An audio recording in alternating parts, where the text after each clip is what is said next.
y no le tengo miedo a la cárcel. No le tengo miedo a la cárcel, ni siquiera a la muerte. Fui entrenado para la guerra, pero no para los ataques que infligen dolor y sufrimiento en el alma. Un congresista, así le guste a unos y le disguste a otros. No es un ciudadano común y corriente, tiene inmunidad.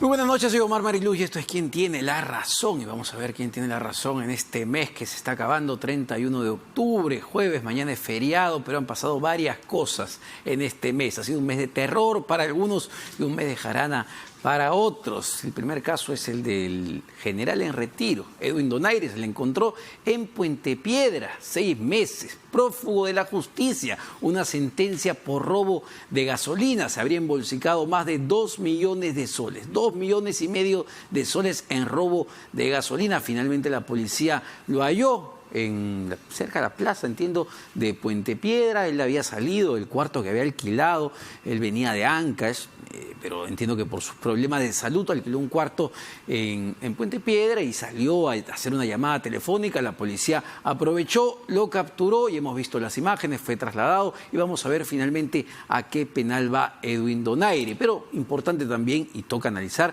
todos los anuncios que ha hecho el día de ayer el presidente de la República, Martín Vizcarra, y sobre todo ya en detalle el presidente del Consejo de Ministros, Vicente Ceballos, porque ha hablado de todo un poco, el plan de gobierno para los siguientes meses. Entonces toca un poco ver qué de lo que se ha planteado evidentemente es realizable y qué de lo que se ha planteado también va a tener un impacto positivo sobre la economía, positivo sobre la gente, que es lo más importante, porque la gente está a la espera de muchas cosas. El tema de la lucha contra la corrupción es un punto importante, claro que sí, pero no es el único punto. La gente está preocupada por el trabajo, la gente está preocupada por la educación, la gente está preocupada por la salud, la gente está preocupada por la seguridad ciudadana. Entonces ya, si con un Congreso disuelto, sin contrapesos, lo que se le va a empezar a pedir al presidente de la República, Martín Vizcarra, son resultados, que empiece a meter goles. Entonces lo que hemos visto en los últimos meses, lamentablemente, es mucha estrategia, mucho papel, mucho plan de competitividad, plan de infraestructura, que está muy bien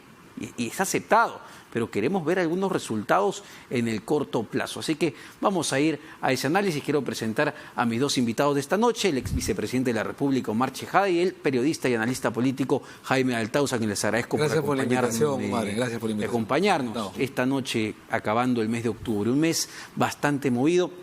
Quería empezar con el tema Donaire rápidamente porque de todas maneras representa o representó para muchos peruanos, digamos, el blindaje que hubo en el Congreso de la República para algunos políticos. Y está de más decirlo que Edwin Donaire, pese al pedido que había del Poder Judicial de levantarle el tema de la inmunidad parlamentaria y que el señor vaya porque había una sentencia en primera y después en segunda instancia, esto se retrasó prácticamente 1 año y medio. Finalmente hemos dado con él. Mira, dos temas, Omar. Uno, que saludamos a la policía, a la inteligencia de la policía. Han pasado algunos meses, es verdad, que lo hayan capturado.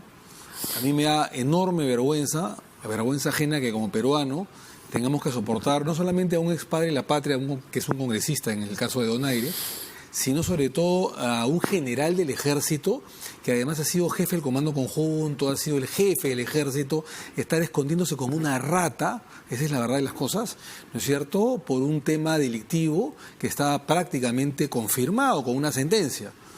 Lo segundo, que esto te demuestra que el tema de la inmunidad parlamentaria debería cambiar. Yo no sé si eliminar de manera frontal, total, la inmunidad parlamentaria. Yo la propuse el 2011 y no hubo consenso en el Pleno porque nadie quería. La mayor parte de parlamentarios se oponían, salvo algunas honrosas excepciones.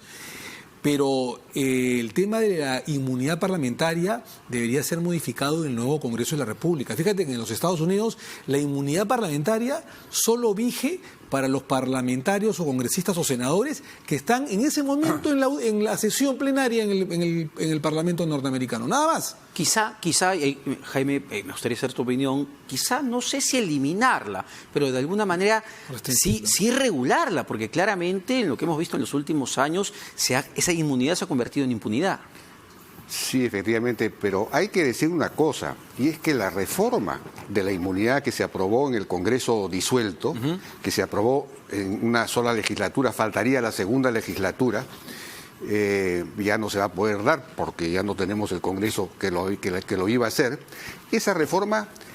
Con esa reforma un caso como el de Donaire no hubiera podido existir, porque entre las cosas que se dio en esa reforma fue que aquel congresista electo que al momento de ser electo tenía un proceso, no le alcanzaba la inmunidad.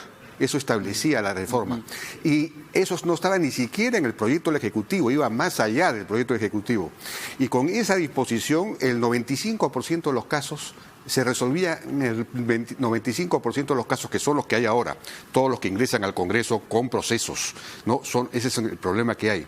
Eso se hubiese, digamos, bastaría con aprobar en segunda votación, en segunda legislatura, esa reforma y habríamos dado un paso gigantesco. En ese sentido, se satanizó la reforma que aprobó el Congreso anterior de la inmunidad, pero en realidad fue un avance muy importante en relación a lo que la Constitución establece hoy día, ¿no? Ahora, pero ¿cuánto, para, digamos, no entrar tanto al caso de detalle de Donaire, porque finalmente ya fue capturado, el señor va a ir a la cárcel a cumplir su sentencia, pero para intentar al menos explicar lo que ha venido sucediendo, ¿cuánto de este tipo de blindaje, de alguna manera, por cierto tiempo, contribuyó, desde el punto de vista de ustedes, en la percepción de la ciudadanía de que lo correcto era la disolución del Parlamento? Porque entiendo que también fue una de las causas de la gente. El pueblo estaba absolutamente harto, ¿no? Más allá de que si lo que hizo Vizcarra fue legítimo o no legítimo, fue constitucional o no, lo hemos debatido mal en este programa muchas veces. Lo cierto del caso es que la población estaba harta del Parlamento, deslegitimado, y la población quería esto. Y finalmente la población está alegre, en su mayoría por lo menos, en que se convoque elecciones para el año 2020 y que termine la gestión que le faltaba acabar al Congreso disuelto, es decir, por 1 año y 4 meses más o menos. Entonces, hay un tema de legitimidad. La legitimidad no es la legalidad, la legitimidad es la falta de autoridad.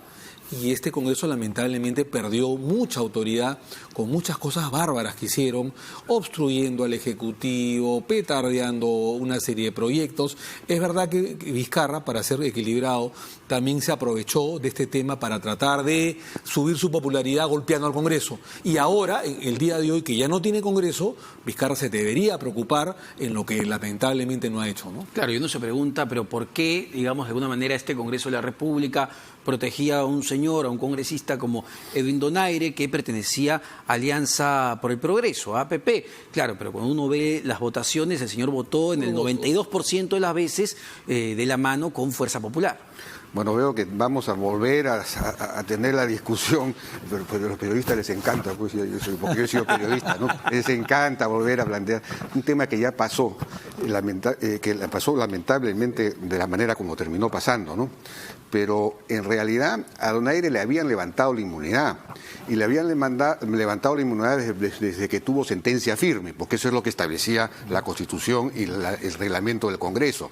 Tenía que tener sentencia firme, antes no tenía sentencia firme, solo la tenía en primera instancia. Entonces el Congreso en eso actuó de acuerdo a ley.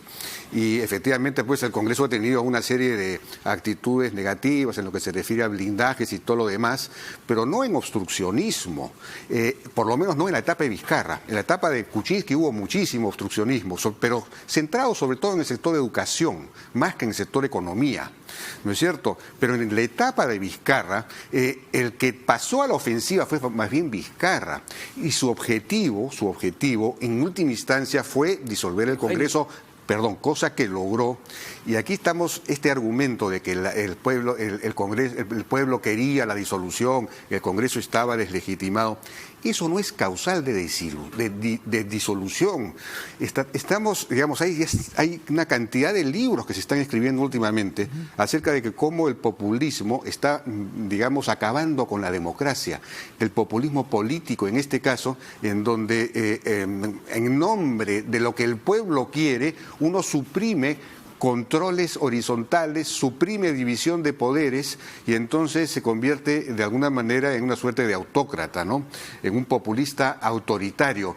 Espero que eso no ocurra en este caso porque se supone que vamos a elegir nuevamente un Congreso, pero no se puede justificar la disolución del Congreso porque algunos congresistas son pillos o porque se ha blindado a una persona o no se ha blindado a una persona. Ellos recibirán el castigo en las próximas elecciones, pero no se puede disolver. La idea acá, o la idea de Omar, no era justificar, sino entender el porqué del desprestigio del Congreso de la República a partir de un caso concreto que fue el de Donaire, una sentencia o un pedido del Poder Judicial de que le levanten la inmunidad parlamentaria, fue hace un año y medio. Para no responder ni debatir con Jaime, porque estamos prácticamente en el mismo, en la misma línea, con matices más, matices menos, es verdad, o sea, el Congreso de la República no votó por la cuestión de confianza en contra de la cuestión de confianza. Entonces hubo un apresuramiento por parte del presidente de la República y ahí ya el TC se tendrá que encargar. Pero esta es una etapa ya pasada, ¿cierto? Volver a discutir un tema cuando el pueblo lo que quiere es ahorita soluciones prácticas me parece bizantino, ¿no? Miremos hacia adelante ya lo que fue más bien el discurso entonces del presidente Martín Vizcarra, los detalles que planteó el señor Vicente Ceballos, y hay varios puntos ahí controversiales, porque uno se pregunta, ha dado una serie de medidas que suenan bien, pero en la práctica, ¿qué efectos van a tener? Por ejemplo, entrando un poquito al terreno económico, la remuneración mínima vital. Siempre suena bien subir la remuneración mínima vital. Lamentablemente no se mide, no se toma esa decisión con carácter técnico, termina siendo una decisión política. Y lo que ya anunció la ministra de Trabajo, Silvia Cáceres, el día de ayer, es que de todas maneras lo van a subir en el verano. Bueno, antes de eso, terminar de comentar lo otro, en el sentido de que tampoco podemos decir que hay que mirar solamente para adelante. El Tribunal Constitucional tiene que resolver este problema, tiene que pronunciarse, no lo puede evitar. Ya de hecho se ha tomado mucho tiempo, casi un mes, para decidir si admite o no. Es decir, está dilatando las cosas para no tener que chocar con la posibilidad de ordenar la reposición del Congreso antiguo. Eso, de hecho, ya quedó descartado por dicho de ellos mismos. El propio Blume lo ha dicho, ¿no? Pero no se puede, digamos, no se puede institucionalizar la disolución del Congreso por interpretación presidencial de una denegación fáctica, porque entonces eso puede ser aprovechado por cualquier presidente con vocación autoritaria para disolver el Congreso cuando le dé la gana. Entonces esto tiene que ser claramente establecido y si el tribunal tiene que decir que fue inconstitucional la disolución, pese a que ya no tenga efectos en la reposición del Congreso antiguo, pues entonces tiene que hacerlo, no se puede... Y no solo eso, ¿no? Sino que el día de mañana el señor Vizcarra, se va el 2021, pero el día de mañana llega un presidente que empieza a ser cuestión de confianza, no para irse, sino para quedarse. No sé si se vaya el 2021. No te queda claro todavía. Y yo te lo he dicho bastante claro, él piensa de que como ha sido elegido vicepresidente y no presidente, y por un tema de sucesión de mando constitucional, asumió la presidencia por la renuncia de Kuczynski, él tiene la idea, te lo garantizo, de que puede postular a la presidencia el año 2021. Y todas sus acciones, me da la impresión, ojalá me equivoque, están destinadas a postular el año 21. Los anuncios que ha hecho el día de ayer, ¿crees que van por ese camino? De todas maneras, no me queda la menor duda. Es un anuncio, general, pero populista, ¿no? Desde el momento que quiere subir el sueldo mínimo vital y alegrar a la gente por un tiempo, yo creo que el tema va por ahí, ¿no? Y hay un tema serio, porque la economía está parada, se está perdiendo empleos, se necesita entonces aplicar lo que está establecido en el propio Plan Nacional de Competitividad que el mismo gobierno ha aprobado. El Congreso disuelto estaba preparando una agenda al 2021 que incluía las reformas de ese plan y otras reformas nacidas del propio Congreso relativas a reformas laborales, reformas de pensiones y cosas de ese tipo, para darle un nuevo piso de productividad a la economía peruana para volver a crecer a tasas altas. Entonces, ahora que el presidente no tiene el obstáculo, entre comillas, del Congreso y puede dictar normas por decreto de urgencia, debería poder sacar a estas reformas de productividad. Pero en lugar de eso ha optado por reformas de tono popular o populistón, digámoslo así, como por ejemplo este decreto de urgencia para subir, para institucionalizar el incremento del sueldo mínimo. Incremento del salario mínimo, lo cual, digamos, está bien si es que hay una fórmula correcta, pero saltándose la fórmula que se propondría, está disponiendo un incremento del salario mínimo ahora, en el primer trimestre, se supone, del próximo año, verano, ¿no? sin una base sin que se haya incrementado la productividad de la economía. Y es una medida que en realidad atenta contra el otro objetivo mayor de aumentar la productividad nacional, porque hace que las micro y pequeñas empresas, por ejemplo, tengan problemas porque no van a poder aumentar los salarios mínimos probablemente. El salario promedio en el sector informal está por debajo del salario mínimo actual. Entonces, si tú subes aún más el salario mínimo, entonces subes aún más la barrera para formalizarte. No te puedes... la formalidad de todo. Así es, y más del 70% son informales, están excluidos de los derechos.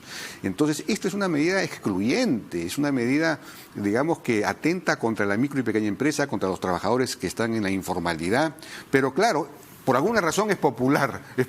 Bueno, y ahí me gustaría ver el análisis ya del gabinete, porque claro, un gabinete, digamos, técnico le diría, señor presidente, vamos, este no es el momento para elevar el sueldo mínimo en un contexto donde efectivamente el empleo formal está prácticamente estancado, el mercado laboral está frío y esa es la realidad. Y vamos, la ministra de Economía, los otros ministros de carácter técnico le deberían decir, quizá este no es el momento, pero no escuchamos que hay ese contrapeso tampoco. Primero, ¿tú piensas o estás convencido, Omar, que este gabinete es técnico? Punto uno. Yo tengo mis dudas, ¿sí? En segundo lugar, el gabinete normalmente debe ser político y los viceministros deberían ser los técnicos, ¿correcto? Ya. A mí me da la impresión de que se sigue nombrando gabinetes mediocres, conozco algunos, salvo honrosas excepciones, y que no dan la talla. ¿Por qué no dan la talla? Porque el presidente de la República no le gusta que lo opaquen. Y eso hemos tenido ya, digamos, bastante jurisprudencia política, ¿no?, al respecto, ¿no? Que cuando hay un presidente que no da la talla, le gusta, pues, a gente, digamos, ayayera, que esté tras suyo, que le digas chicheñó, y que no sean los especialistas del caso, ¿no? Si otros gobiernos que tuvieron presidentes de repente no tan buenos, tuvieron por lo menos la certeza de poner a buenos políticos y a buenos técnicos dentro de su gabinete. Esto no ha acontecido el día de hoy y por eso que a mí no me sorprende para nada el anuncio que ha dado el presidente el día de ayer, que es bastante populista, pero que la verdad no ha tapado absolutamente nada. Otro anuncio que no sé si populista, pero sí contradictorio fue el caso de Tía María, porque por un lado teníamos digamos, el ente técnico que era el Consejo de Minería, que anunciaba que le daba la luz verde al proyecto de Tía María de Sauder, y bueno, empezaron las protestas en Arequipa, como era de esperarse, pero en el discurso Vicente Ceballos anuncia que el gobierno no impondrá al pueblo arequipeño el proyecto, y no solamente eso, sino que le envía a la OEFA, el Organismo de Evaluación y Fiscalización Ambiental, para que vuelva a revisar el estudio de impacto ambiental que el propio gobierno aprobó. Entonces, era un sinsentido. Pero además la OEFA no tiene facultades legales para revisar estudios de impacto ambiental. La OEFA interviene cuando ya hay una operación minera en ejecución, digamos, para ver si se están, digamos, respetando o no los límites ambientales, permisibles y todo lo demás. Pero no puede entrar a verificar si un estudio de impacto ambiental está bien hecho o no está bien. No, eso no está dentro, es ilegal. Pero claro, esta es la contradicción del gobierno. El gobierno, en este caso, se está haciendo eco, está representando no al país entero, porque al país entero le interesa que salga adelante Tía María. A la región también le interesa, estoy seguro que a la provincia también le interesaría o le interesa que salga adelante Tía María. Él está representando a estos pequeños grupos radicales que se oponen y pequeños grupos de interés económico también, que también se oponen en el valle, los arroceros, los molineros, ¿no es cierto? Y en lugar entonces de salir y decir, señores, yo entiendo la oposición porque siempre la Sauder ha despertado confianza históricamente, porque es natural la desconfianza, el temor a la minería, pero el Estado les asegura o garantiza que el estudio de impacto ambiental fue bien hecho y que no va a haber afectación ambiental. Este es un proyecto que es importante para el país, Entonces, y por último, les anuncio, les presenta un plan de desarrollo integral pues de la provincia de Islay. Y vamos con eso y sentémonos a dialogar, sentémonos a discutir. Es decir, el Estado tiene que, digamos, ser proactivo y promover la ejecución del proyecto, entendiendo, por supuesto, la oposición legítima que puedan tener algunos. Entonces, pero no, se pone del lado de los que se oponen en realidad. ¿Tú crees, Jaime? Yo no sé, la impresión que tengo es que ha querido de alguna manera contentar a todo el mundo, ha querido contentar a los pro con el Consejo de Minería y ha querido contentar a los anti, y lo que ha pasado es que no ha contentado absolutamente a nadie. Y tenemos a Elmer Cáceres Yica, gobernador de Arequipa, llamándolo dictador, y tenemos también, digamos, desconcertada a la propia empresa Sauder con lo que ha sucedido. A mí me da la impresión que mientras el precio del cobre siga en baja, va a ser complicado que el proyecto Tía María comience, ¿no? O empiece. Eso es uno. Y dos, un tema importante es que hay mucho manejo político de los gobernadores regionales, y eso siempre lo ha habido. Y lamentablemente Vizcarra no ha tenido aparentemente la muñeca como para poder conciliar con unos y con otros. Prometió Tía María y luego se retractó. Dio licencia para Tía María y luego se retractó. Pero también hay que decir que hay gobernadores regionales que son petardistas, ¿no?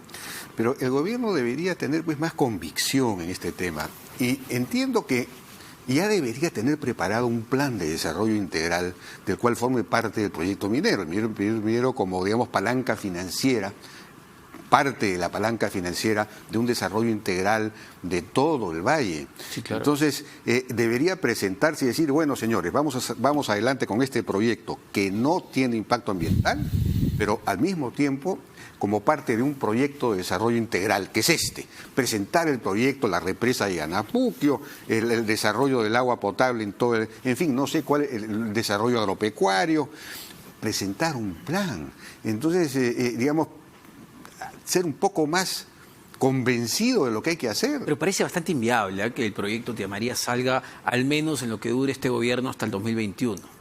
Y me parece que la propia empresa ya ha asumido así, y entiendo que los planes de inversión que tenía, que no solamente quedaban en Tía María, sino que tenía una cartera de 8.000 millones para el país, han quedado en stand-by. Hay una cartera muy grande que si sale Tía María, saldrían muchos otros proyectos de la propia Sauren y de otros. Digamos, la señal sería muy buena, sería muy bueno para el país.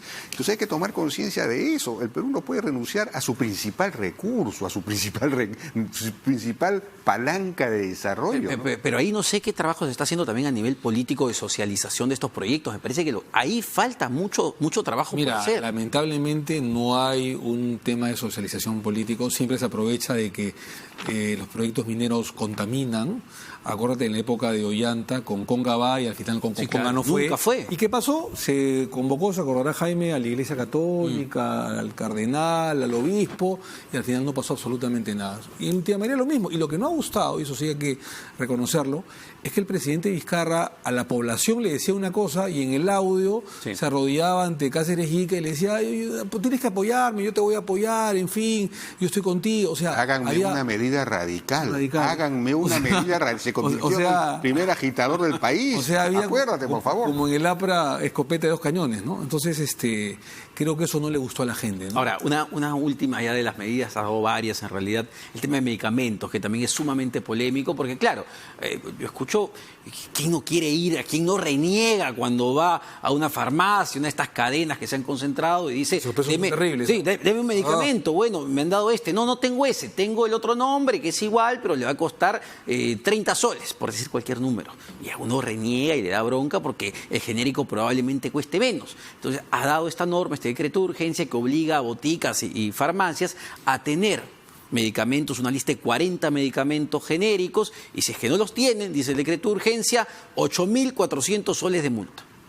Bueno, ahí son varios temas, ¿no? Pero efectivamente esta cadena grande de farmacias, Mifarma e Incafarma, según ellos, el 40% de los productos que venden son genéricos puros. Eso es lo que ellos dicen. De modo tal que estarían cubiertos frente a la ley. Pero muchas veces cuando uno va, efectivamente, tienen el genérico, pero tienen el genérico de marca, que es más caro.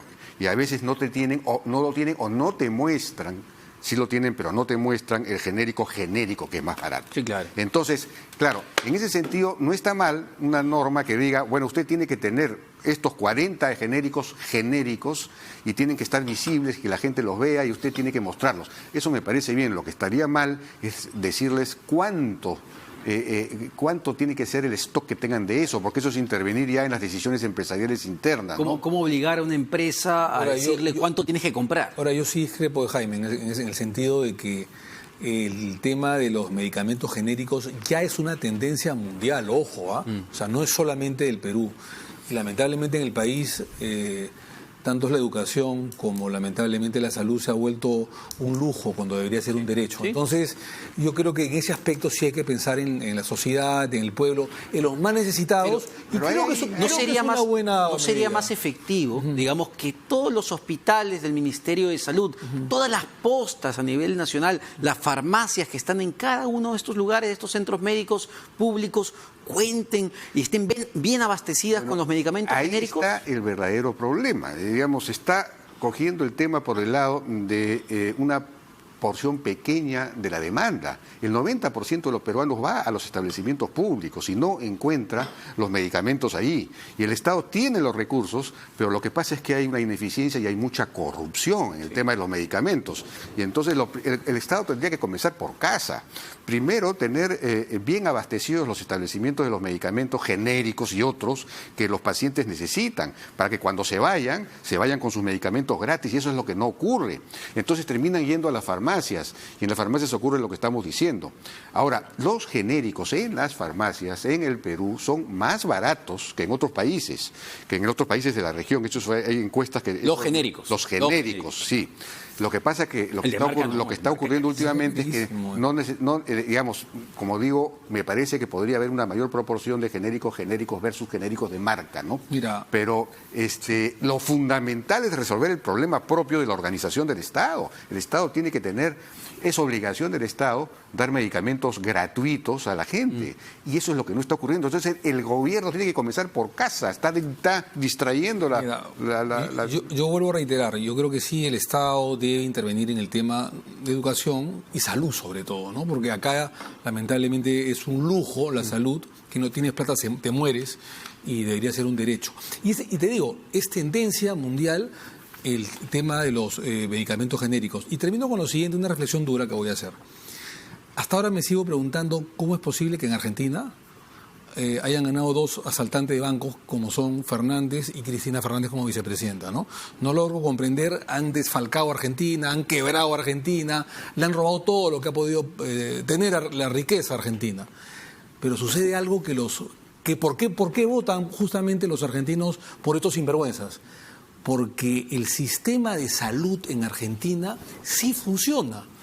Y la gente, quieras o no, está alegre con que haya subsidio, haya medicamentos cogenéricos y haya una serie de temas del sistema de salud que funciona en Argentina, a pesar de que hayan dos ladrones de presidente y vicepresidente que han salido elegidos actualmente, ¿no? Porque el tema de salud, aparte, perdón, Jaime, es tan sensible que una persona, por ejemplo, que de bajos recursos puede caer, literalmente puede caer en la pobreza si se enferma. Aparte que te puede morir. Si se enferma y toda la familia tiene que salir a solventarlo, apoyarlo, esa familia se va a la pobreza de manera inmediata. Así es. Eso tendría que ver con otra de las medidas que ha propuesto el gobierno, que ha anunciado el gobierno, un decreto de urgencia para incorporar a los 4 millones de peruanos que no tienen ninguna cobertura de salud, que no tienen ningún seguro, incorporarlos al SIS, en buena cuenta, al Seguro Integral de Salud. Pero el Seguro Integral de Salud en este momento tiene 18 millones de afiliados, digámoslo así, y está desfinanciado, nunca logra terminar el año, tiene serios problemas de organización, no funciona bien. Entonces, esta reforma es demagógica si es que no viene acompañada de una reforma interna del Seguro Integral de Salud, el SIS, que tiene entre sus problemas, por ejemplo, el hecho de que el SIS le paga a los establecimientos por cantidad de atenciones hechas, es decir, digamos, consultas, análisis, exámenes o intervenciones quirúrgicas, etcétera, lo que fuese. Entonces, Este es un sistema perverso porque incentiva la multiplicación de las atenciones y la corrupción, por supuesto, ¿no? Y llevar las atenciones además fuera de mi consultorio privado y todo lo demás. Entonces, el gasto se multiplica y no se atiende bien a la gente. Entonces, tú tienes que cambiar el sistema de incentivos, el sistema de pago, por un pago por resultados, es decir, yo le pago a usted establecimiento si es que la gente que ha ido ha resuelto su problema de salud y si se ha llevado los medicamentos gratis, ¿no? En esa medida yo te financio.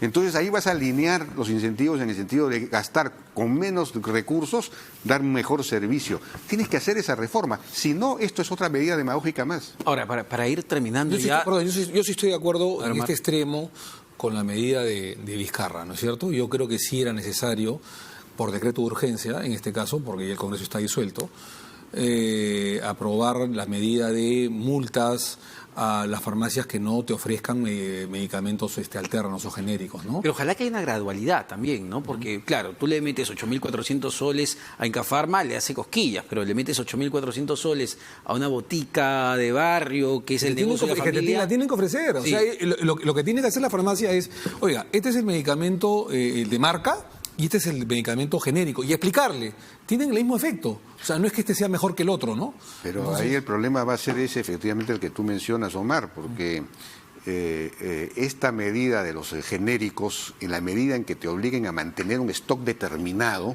que va a salir por reglamento, va a ser fácilmente asimilable por las grandes cadenas, pero las pequeñas farmacias, las boticas, no van a poder cumplir con eso. Entonces van a terminar cerrando y vas a consolidar este supermonopolio. Habrá que regularlo. En todo caso hay espacio para mejorar la norma, pero Claro. sí, digamos, sí hay consenso de que algo se tiene que hacer con estas grandes farmacias, ¿no? Todo Vamos lo que sea educación y salud, hay que hacer algo. Vamos a otro tema ya de cara a lo electoral y de lo que puede hacer también el siguiente Parlamento, que todos los analistas electorales dicen que va a ser sumamente fraccionado. Y ahí quería empezar contigo, Omar, porque ya has anunciado tu lanzamiento, tu candidatura. No ha anunciado, se ha filtrado. ¿Se ha filtrado?